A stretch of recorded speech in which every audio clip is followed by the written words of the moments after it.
Benjamin snagged his sweater on a tree. He doesn't do that. Looking at his shoulder, a hole glares back at him. "Shit," he says, stopping in his tracks.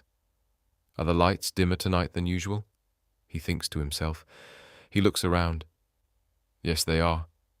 But this time he says it out loud. He also notices there are no people around. This unsettles him more than it should. A vibration. Someone talking? Coughing? No, growling. He looks toward the sound. Under a bridge in the darkness. He steadies his gaze, searching for movement. Nothing. The darkness looks painted, like a hole that leads to complete nothingness. To walk into that kind of darkness is to walk into a coma and never return. He continues down the trail. Another long cough. No. Growl. That time it was definitely a growl. Benjamin freezes. Is that breathing? He's afraid to turn his head, not wanting whatever is behind him to think he's hostile. Neck turns slowly, eyes scanning. Nothing. I'm watching too many horror movies, he mutters. He starts walking again, a little faster this time. The sound rips through the silence like a samurai blade. That was a howl. Instantly his mind goes to the scene in An American Werewolf in London, the wolf closing in on its prey. He breaks into a near jog. The growling gets louder, though still distant. Then he hears it. Feet. No. Pause. Something is chasing him. He doesn't look back. He's still in a serpentine stretch of the path, winding through trees.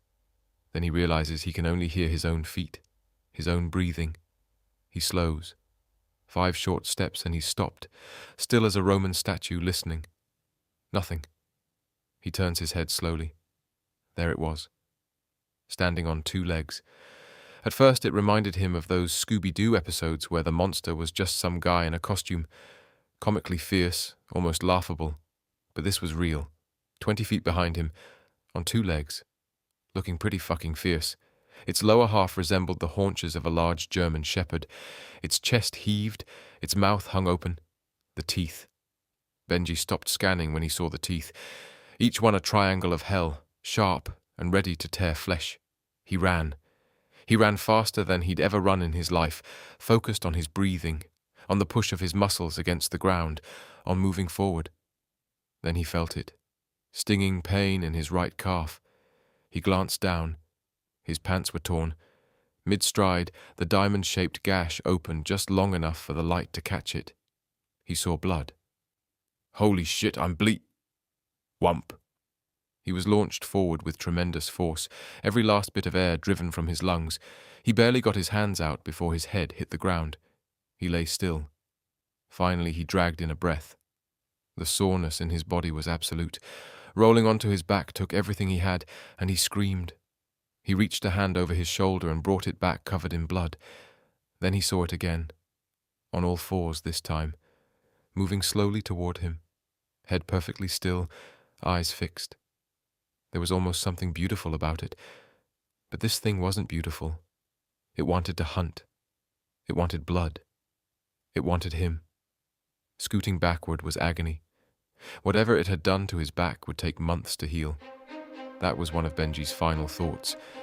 His second-to-last thought was of a jagged knife dragged across his throat. He couldn't move his head, but he looked down. A dog's ear.